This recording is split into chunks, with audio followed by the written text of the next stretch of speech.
प्रदेश सरकार ने फ्यूचर विभाग के गठन को दी अंतिम मंजूरी। आधिकारिक अधिसूचना हुई जारी। मुख्यमंत्री ने विभाग के गठन को बताया नीति, प्रशासन और जन कल्याण के लिए नए युग की शुरुआत। मुख्यमंत्री नायब सिंह सैनी ने ज्योतिसर में बन रहे महाभारत अनुभव केंद्र का किया निरीक्षण। इस वर्ष नवंबर तक आम जनता के लिए केंद्र को खोलने का है लक्ष्य।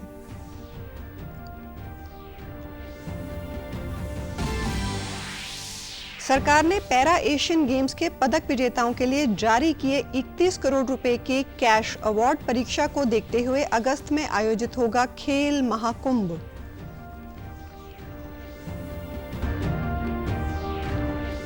भारत को मिली बड़ी कूटनीतिक सफलता। अमेरिका ने पहलगाम हमले के जिम्मेदार द रेजिस्टेंस फ्रंट TRF को घोषित किया आतंकवादी संगठन।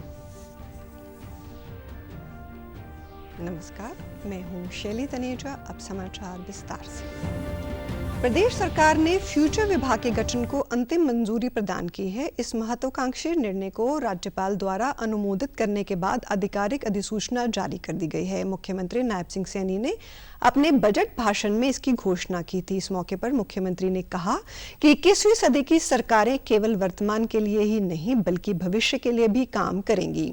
फ्यूचर विभाग आने वाले वर्षों में हमारे प्रदेश की नींव को और अधिक मजबूत बनाएगा। प्रदेश की नीतियां अब केवल वर्तमान की जरूरतों को ही नहीं बल्कि भविष्य की चुनौतियों को भी समझेंगी। फ्यूचर विभाग का गठन ऐसे समय में हुआ है जब जलवायु परिवर्तन, तकनीकी क्रांति, बढ़ती जनसंख्या और वैश्विक अनिश्चितताओं राज्य के सामने नई चुनौतियां प्रस्तुत कर रही हैं।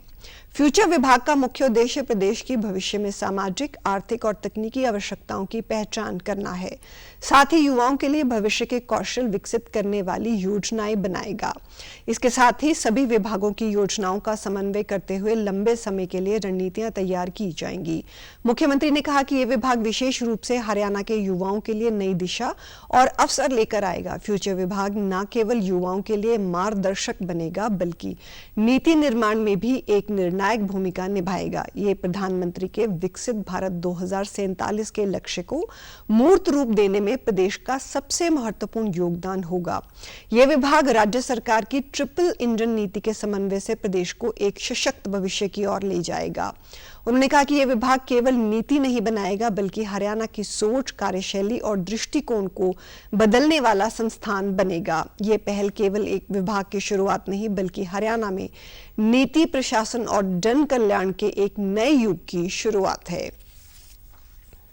मुख्यमंत्री नायब सिंह सैनी ने आज ज्योतिसर में महाभारत अनुभव केंद्र का अवलोकन किया। 225 करोड़ रुपए की लागत से बन रहे इस महत्वाकांक्षी प्रोजेक्ट का लगभग 80% निर्माण कार्य पूरा हो चुका है और नवंबर 2025 तक इसे पूरी तरह आम जनता के लिए खोलने का लक्ष्य रखा गया है। इसके बाद पत्रकारों से बातचीत में मुख्यमंत्री ने बताया कि पर्यटन विभाग के अधिकारियों के साथ बैठक कर परियोजना की प्रगति की समीक्षा की गई और केंद्र के बचे हुए कार्य को जल्द पूरा करने के निर्देश दिए हैं। मुख्यमंत्री ने कहा कि महाभारत अनुभव केंद्र कुरुक्षेत्र और इसके इतिहास को वैश्विक पटल पर मजबूत करेगा। इस केंद्र को नवंबर में आम जनमानस के लिए खोल दिया जाएगा। लगभग 250 करोड़ रुपया इस महाभारत भगवान श्री कृष्ण की इस पवित्र भूमि का जीर्णोद्धार करने के लिए दिया है और एक ऐतिहासिक स्थल बना है। वो इतिहास यहाँ अंकित लोगों को सजीव देखने को मिलेगा। मैं धन्यवाद भी करता हूँ और जब ये पूर्ण होगा आदरणीय प्रधानमंत्री जी से हम जरूर ये आग्रह भी करेंगे, निवेदन भी करेंगे कि आप अवश्य यहाँ पर आएँ, ऐसा हम आग्रह करेंगे। और कुरुक्षेत्र हम सब मिलकर के एक ये अलग कुरुक्षेत्र की पहचान वो बने, पूरे विश्व के अंदर बने, क्योंकि अंतर्राष्ट्रीय गीता जयंती आप देखते हैं पूरे विश्व के अंदर आज वो फैल रही है और लोग प्रेरणा भी ले रहे हैं। आज बड़े बड़े फिलोसफर्स, बड़े बड़े अर्थजीवी और बड़े बड़े बुद्धिजीवी सब इस पवित्र गीता से प्रेरणा लेकर के अपने कार्यों को आगे बढ़ाते हैं। मुख्यमंत्री नायब सिंह सैनी से संत कबीर कुटीर में कल शाक्य समाज के एक प्रतिनिधि मंडल से मुलाकात की। इस अवसर पर मुख्यमंत्री ने प्रतिनिधियों का स्वागत करते हुए कहा कि शाक्य समाज का गौरवशाली इतिहास न केवल भारत बल्कि समूचे विश्व के लिए प्रेरणा का स्रोत है। ये वही समाज है जिसमें करुणा, अहिंसा और शांति के प्रतीक भगवान गौतम बुद्ध ने जन्म लिया। मुख्यमंत्री ने समाज के योगदान की सराहना करते हुए कहा कि शाक्य समाज के भाई बहन आज भी परिश्रम और ईमानदारी की परंपरा को जीवंत रखे हुए हैं। कृषि, बागवानी, सब्जी उत्पादन और शिल्प कर्म जैसे क्षेत्रों में उनकी मेहनत प्रदेश की प्रगति में महत्वपूर्ण भूमिका निभा रही है। इस अवसर पर मुख्यमंत्री ने उनके समक्ष रखी गई समाज की मांगों को शीघ्र पूरा करने का आश्वासन दिया। मुख्यमंत्री ने कैथल में शाक्य समाज के लिए 21 लाख रुपए धर्मशाला निर्माण हेतु देने की घोषणा भी की। साथ ही उन्होंने कहा कि राज्य में बुद्ध जयंती का भव्य आयोजन किया जाएगा। अपना समाज आज भी उसी परिश्रम, ईमानदारी और परंपरा को जी रहा है। हमारे समाज के भाई बहन कृषि, बागवानी, सब्जी का उत्पादन और विभिन्न प्रकार के शिल्पकारों में लगे हुए हैं।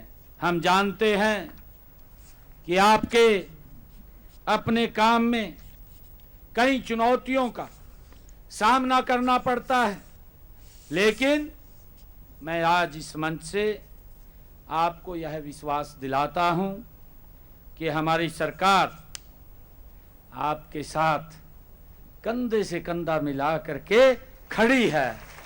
मुझे ये भी खुशी है कि हम आपकी हर समस्या का समाधान करने के लिए हमारी सरकार प्रतिबद्ध है। मुख्यमंत्री नायब सिंह सैनी ने कल चंडीगढ़ में वरिष्ठ अधिकारियों के साथ एक उच्च स्तरीय बैठक कर विभिन्न विभागों के कार्यों की विस्तार से समीक्षा की। इस दौरान मुख्यमंत्री ने अधिकारियों को विकसित भारत के 4 स्तंभ युवा, महिला, किसान और गरीब कल्याण के लिए नीति नियमों की रूपरेखा तैयार करने के निर्देश दिए। उन्होंने कहा कि नीतियां बनाते समय इन वर्गों की वास्तविक आवश्यकताओं को प्राथमिकता दी जाए। मुख्यमंत्री ने यमुनानगर के प्लाईवुड उद्योग को प्रोत्साहित करने के लिए एक विस्तृत कार्य योजना तैयार करने के भी निर्देश दिए ताकि क्षेत्र के बरसों पुराने प्लाईवुड उद्योग को बढ़ावा मिल सके। साथ ही जगाधरी के धातु उद्योग को भी पुनर्जीवित करने के लिए मास्टर प्लान बनाने को कहा गया। उन्होंने कहा, वॉक टू वर्क नीति के तहत सरकार के कार्यस्थलों के नजदीक के शहरों में श्रमिकों के लिए आवासीय सुविधाएं विकसित करने की योजना है। इसके लिए CSR के तहत कॉरपोरेट संस्थानों को जोड़ने की संभावनाएं तलाशी जानी चाहिए।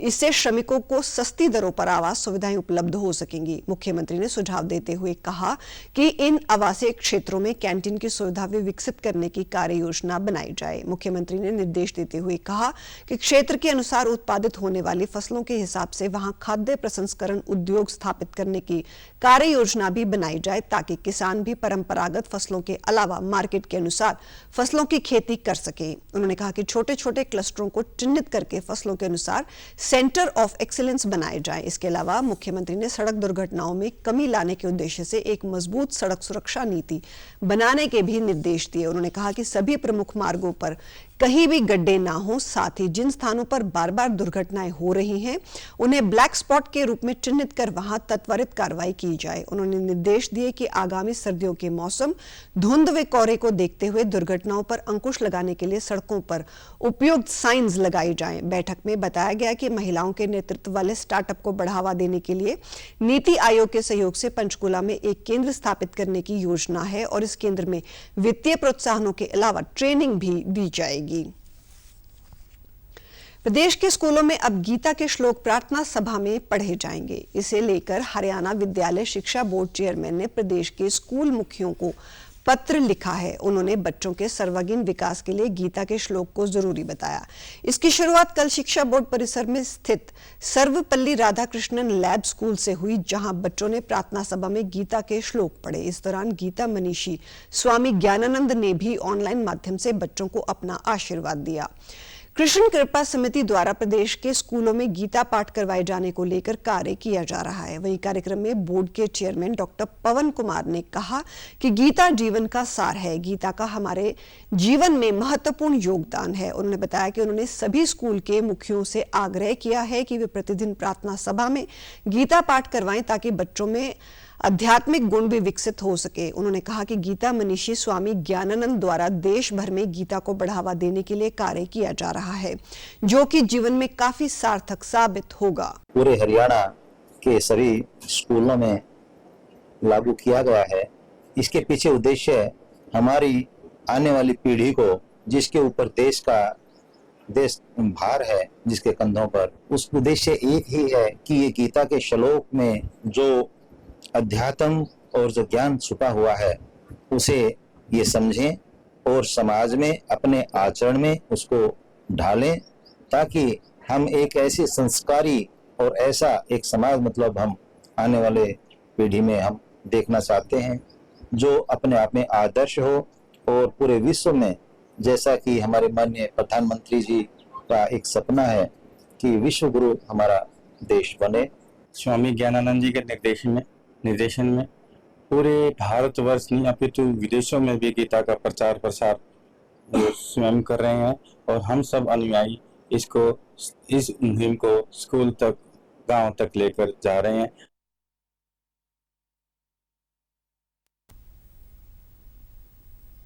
खेल राज्य मंत्री गौरव गौतम ने कहा कि प्रदेश सरकार खिलाड़ियों के लिए ज्यादा से ज्यादा खेल सुविधाओं व उनका मनोबल बढ़ाने के लिए कैश अवार्ड देने के लिए लगातार प्रयास कर रही है।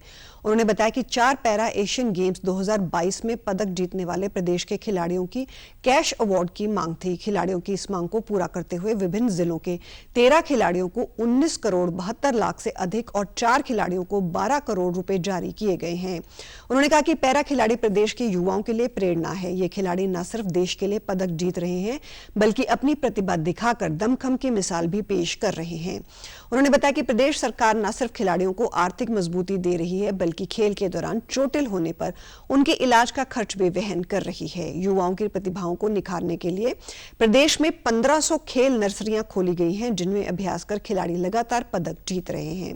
इस दौरान खेल मंत्री ने बताया कि 28 से 30 जुलाई तक होने वाले हरियाणा खेल महाकुंभ के आयोजन की तिथि में बदलाव करने के निर्देश दिए गए हैं। सीईटी व एचटेट की परीक्षा को देखते हुए यह कदम उठाया गया। खेल महाकुंभ अगले माह में करवाए जाएंगे और इसकी जल्द ही तिथि तय होगी। इस बीच खेल राज्य मंत्री गौरव गौतम ने कल पंचकूला के ताऊ देवीलाल स्टेडियम में खेलो इंडिया स्टेट लेवल सेंटर का औचक निरीक्षण किया। इस दौरान उन्होंने खिलाड़ियों को रहने में हो रही असुविधा, तय खाद्य सामग्री और खेल की सामान न होने उपलब्ध करवाए जाने की वजह से सेंटर के सभी कोच, कर्मचारी और जिला खेल अधिकारी को कारण बताओ नोटिस जारी किया। इस मौके पर खेल मंत्री ने स्टेडियम में अभ्यास कर रहे खिलाड़ियों से मुलाकात कर उनकी समस्याएं भी सुनी। खेल मंत्री ने मौके से फोन करके अधिकारियों को 15 दिन के अंदर व्यवस्था ठीक करने के निर्देश दिए।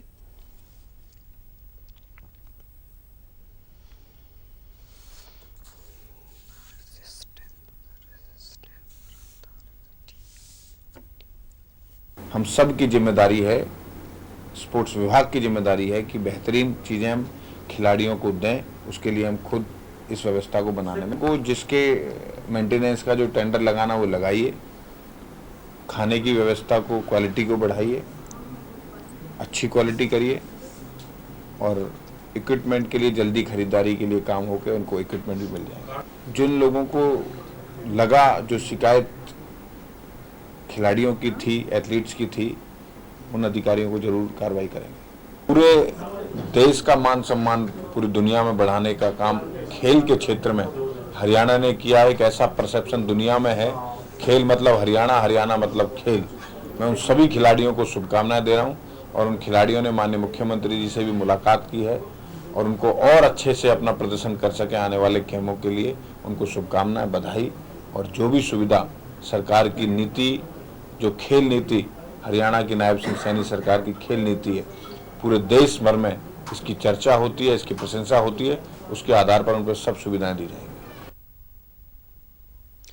अमेरिका ने पहलगाम हमले के लिए जिम्मेदार पाक समर्थित द रेजिस्टेंस फ्रंट TRF को विदेशी आतंकवादी संगठन और विशेष रूप से नामित वैश्विक आतंकवादी की सूची में डाल दिया है। अमेरिकी राष्ट्रपति डोनाल्ड ट्रंप की मांग पर ऐसा फैसला लिया गया है। इसे भारत की बड़ी कूटनीतिक सफलता माना जा रहा है। अमेरिकी विदेश मंत्री मार्को रूबियो ने कल एक बयान जारी कर इसकी जानकारी दी। उन्होंने इसे अमेरिकी राष्ट्रपति का पीड़ितों के प्रति न्याय करार दिया। TRF ने भारतीय सुरक्षा बलों पर कई हमलों की जिम्मेदारी भी ली है, जिनमें 2024 का हमला भी शामिल है। अमेरिकी सरकार का यह फैसला राष्ट्रपति ट्रंप के पहलगाम हमले के प्रति न्याय का आह्वान है।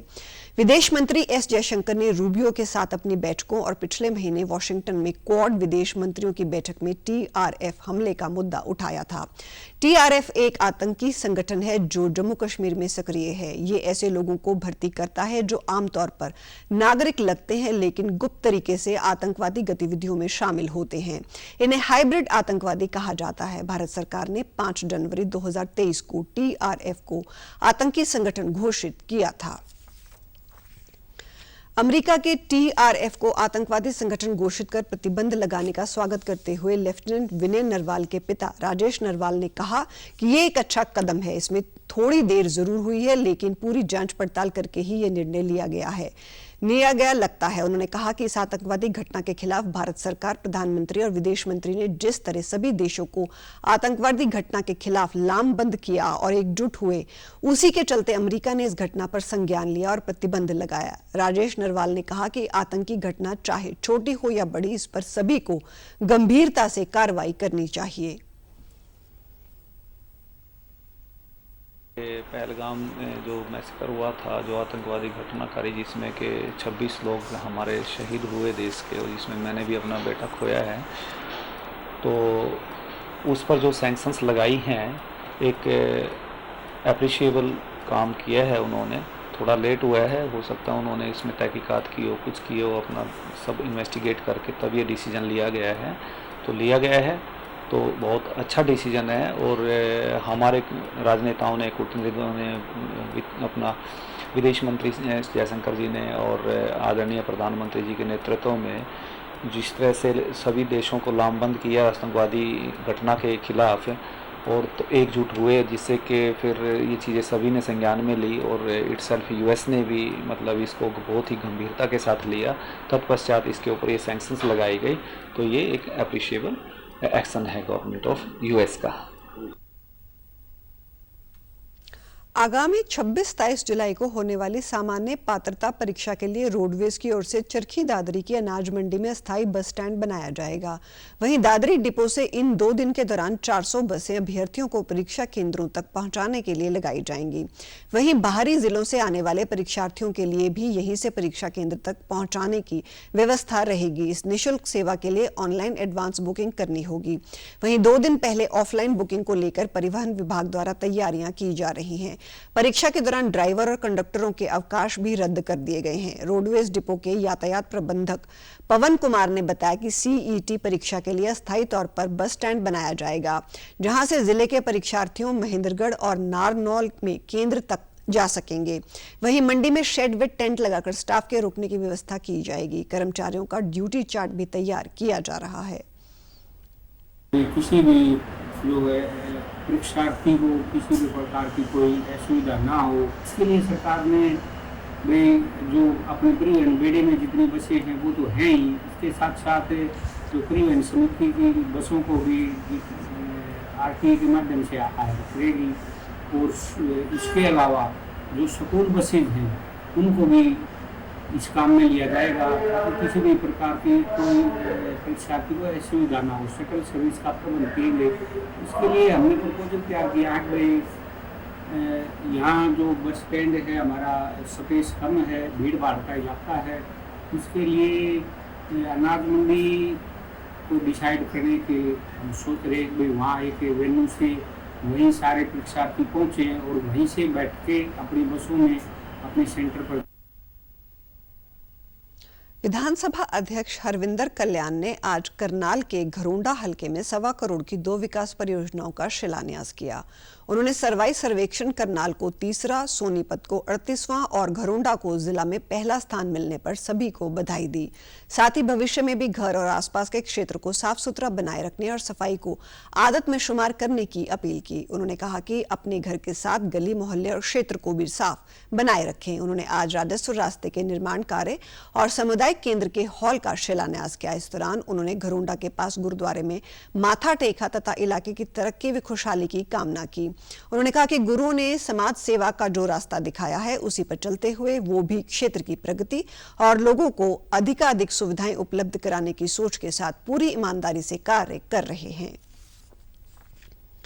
हिसार में देर रात डीजे चलाने को लेकर हुई घटना में गणेश नामक युवक की मौत के मामले में कल 11 दिन बाद पीड़ित परिवार और समाज की कमेटी के सदस्यों ने मुख्यमंत्री नायब सैनी से चंडीगढ़ में मुलाकात की। इस मुलाकात के बाद कमेटी ने पुलिस कर्मियों पर FIR दर्ज करने समेत 5 मांगे सीएम के सामने रखी थी, जिन्हें सरकार ने मान लिया। इस बीच कैबिनेट मंत्री कृष्ण कुमार बेदी ने आज नागरिक अस्पताल हिसार में चल रहे धरना स्थल पर पहुंचे और FIR की कॉपी परिवार को सौंप दी। इसके बाद परिवार ने मृतक का अंतिम संस्कार किया। इस दौरान पत्रकारों से बातचीत करते हुए कैबिनेट मंत्री ने कहा कि निर्दोष को डरने की जरूरत नहीं और दोषियों को बख्शा नहीं जाएगा। उन्होंने कहा कि इस मामले में प्रदेश सरकार पहले दिन से पीड़ित परिवार के साथ थी, परंतु कुछ लोग यहां पर राजनीतिक रोटियां सेक रहे थे, जिसकी वजह से उन्होंने सरकार की बात पीड़ित परिवार को नहीं मानने दी। कैबिनेट मंत्री ने कहा कि सरकार इस मामले की जांच परिवार की मांग के अनुसार करवाने के लिए तैयार है।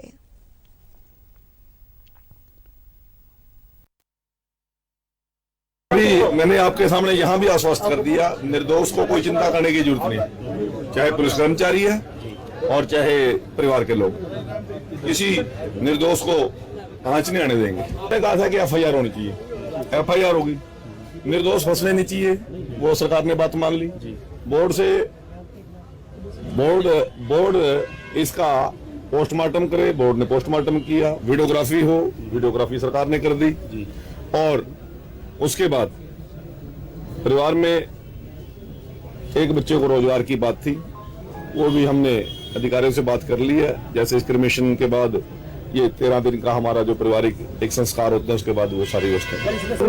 अभी बहुत सी चीजें ऐसी हैं अब जो अब बताने की नहीं है, परंतु परिवार को हमने कह दिया कि आपकी क्राइम से इच्छा होगी, क्राइम से जांच कराएंगे, आपकी किसी और एजेंसी से जांच कराने की इच्छा होगी, वहां से कराएंगे, इस जिले से इच्छा नहीं होगी, इस जिले में नहीं कराएंगे, भिवानी में नहीं होगी, भिवानी में नहीं कराएंगे, आप जहां कहोगे वहां जांच कराएंगे। अंबाला शहर की कपड़ा मार्केट के 800 दुकानदारों को पार्किंग की सौगात मिलने जा रही है। बाजार की कार पार्किंग का उद्घाटन जल्द प्रदेश के मुख्यमंत्री नायब सैनी करेंगे। बता दें कि कपड़ा मार्केट में पार्किंग की अच्छी व्यवस्था न होने के चलते व्यापार ठप होने की कगार पर पहुंच गया था और दिन भर जाम की समस्या भी बनी रहती थी।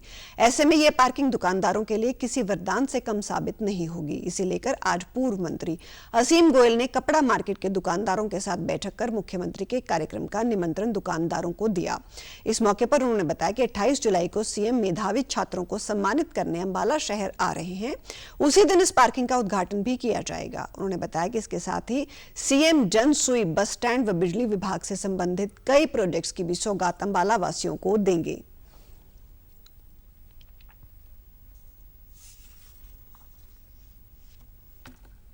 एक जो हमारी कपड़ा मार्केट की बहुप्रतीक्षित जो एक बहुत चिरलंबित मांग थी पार्किंग की, उसको पूरा करने की जो एक बहुत अच्छी पार्किंग बनी है, उसका उद्घाटन करके उसकी सौगात भी कपड़ा मार्केट के साथियों को माननीय मुख्यमंत्री जी देंगे।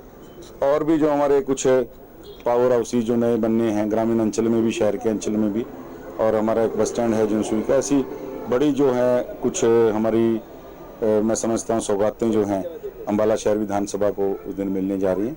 और इस पार्किंग में जो आने वाला सीजन है, आप उस जाम से निजात डाल पाएंगे और जितनी भी प्रॉपर तरीके से गाड़ियां यहाँ खड़ी हो सकेंगी। जितना भी कस्टमर है वो ये चाहता है कि हमारी प्रॉपर दुकान तक गाड़ी आए। पिछले 50 सालों से बहुत दिक्कत थी, सब गाड़ियां लगाने की कोई जगह नहीं थी। जो बाहर से व्यापारी आ रहा था बहुत परेशान था। ये तो असीम जी की कृपा से ये 28 तारीख को इसका हल निकलने वाला है, तो बहुत बहुत थैंक यू। आप भी चाहे जाओगे, आज मॉल में जाते हैं, क्यों जाते हैं कि वहाँ पार्किंग मिल जाती है। आज मार्केट पिछले 6, 8, 10 महीने से 1 साल से बहुत ही बुरी हालत में थी, पार्किंग की नीड थी। आज पार्किंग के लिए अनाउंसमेंट हुई है, बहुत ही हर्ष है। आपातकाल के 50 वर्ष पूरे होने के सिलसिले में हिसार के लघु सचिवालय परिसर में प्रदर्शनी लगाई गई। कल कैबिनेट मंत्री रणबीर गंगवा ने इसका अवलोकन किया। इस अवसर पर हिसार से निर्दलीय विधायक सावित्री जिंदल भी उपस्थित रहीं। प्रदर्शनी का आयोजन सूचना, जनसंपर्क, भाषा एवं संस्कृति विभाग द्वारा आपातकाल के पीड़ितों को श्रद्धांजलि व सम्मान देने के लिए किया गया था। यही प्रदर्शनी हांसी तथा नारनौद उपमंडल में भी लगाई गई है।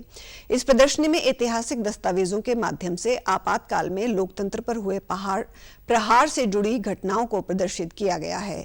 इसमें आपातकाल लागू करने के बाद देश में उपजे हालातों के बारे में जानकारी दी गई है। साथ ही लोकतंत्र को पुनः स्थापित करने व संविधान की मर्यादा को बचाने वाले सत्याग्रहियों के संघर्ष के बारे में बताया गया है।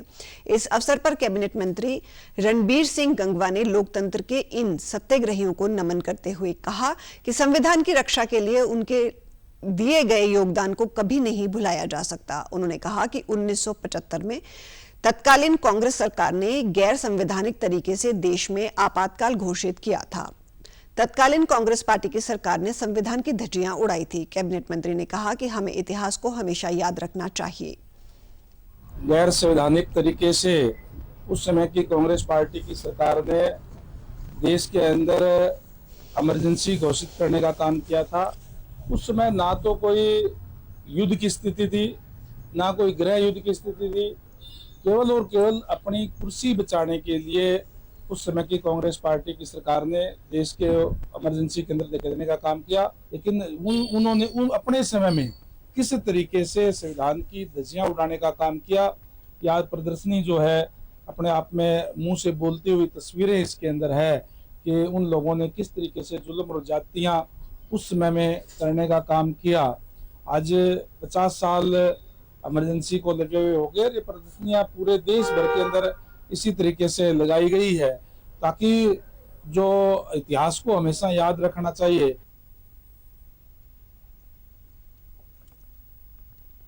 सिरसा में भारतीय जनता पार्टी के संगठन की बैठक का आयोजन किया गया, जिसमें नवनियुक्त पार्षदों और संगठन के पदाधिकारियों ने भाग लिया। इस बैठक की अध्यक्षता पूर्व सांसद सुनीता दुग्गल ने की। उन्होंने सभी पार्षदों और संगठन के पदाधिकारियों को शुभकामनाएं देते हुए पार्टी को मजबूत बनाने का आह्वान किया। बैठक के बाद मीडिया से बातचीत में सुनीता दुग्गल ने कांग्रेस संगठन पर तीखा कटाक्ष किया। उन्होंने कहा कि कांग्रेस पार्टी पिछले 11 वर्षों से हरियाणा प्रदेश में जिला अध्यक्ष तक नियुक्त नहीं कर पाई, जो कांग्रेस के संगठन की कमजोरी को दर्शाता है। इस दौरान हरियाणा में नए जिलों के गठन को लेकर पूछे गए सवाल पर उन्होंने बताया कि प्रदेश सरकार ने इस संबंध में कमेटी का गठन कर दिया है, जो जल्द ही अपनी पार्टी सरकार को सौंपेगी, अपनी रिपोर्ट सरकार को सौंपेगी। यदि हरियाणा में नए जिले बनाए जाते हैं तो इससे न केवल प्रशासनिक सुविधाएं बेहतर होंगी बल्कि आम जनता को भी सीधा लाभ मिलेगा। उन्होंने बताया कि भाजपा संगठन ने पहले ही हांसी और डबवाली को संगठनात्मक रूप से जिले का दर्जा दे दिया है। देखिए, बहुत बड़ी विडंबना है ये कि जो हिंदुस्तान की हम ये कहें कि सबसे पुरानी पार्टी है, आज उसकी क्या हालत हो रखी है, क्या हश्र हो रखा है कि आज तक वो अपना एलओपी नहीं बना पाए हैं और अभी तक उनके कोई जिला अध्यक्ष है, उनका कहीं किसी तरह की कोई घोषणा नहीं हुई। पिछले 10-11 साल से इंतजार कर रहे हैं कि भाई कांग्रेस पार्टी के जिला के अध्यक्ष बनेंगे, लेकिन अभी तक कहीं कोई बने नहीं है। और उधर से दुनिया की सबसे बड़ी पार्टी जो है वो हमारी भारतीय जनता पार्टी, और इसमें आप ये देखिए कि संगठन जो है वो धरातल पर बूथ अध्यक्ष तक, इवन पन्ना प्रमुख तक हमारे जो कार्यकर्ता हैं वो मुस्तैद हैं। और मुझे बड़ी खुशी है कि हमें इस पार्टी के अंदर माननीय हमारे प्रधानमंत्री नरेंद्र मोदी जी के नेतृत्व में और हमारे राष्ट्रीय अध्यक्ष जगत प्रकाश नड्डा जी के नेतृत्व में और हरियाणा में माननीय मुख्यमंत्री नायब सिंह सैनी जी और मोहन लाल बडोली जी, इनके नेतृत्व में हमें यहाँ पर एक कार्यकर्ता के रूप में काम करने का मौका मिल रहा है। जो है डबवाली को भी जिला बनाया है और हमारा हांसी भी जिला है, लेकिन प्रशासनिक तौर पर जो है ये जिला बन सके उसकी कवायद जारी है और हमें बड़ी खुशी है अगर ये सभी जिले बनते हैं तो सबको बहुत इसका लाभ मिलेगा। समाचारों में आज इतना ही। नमस्कार।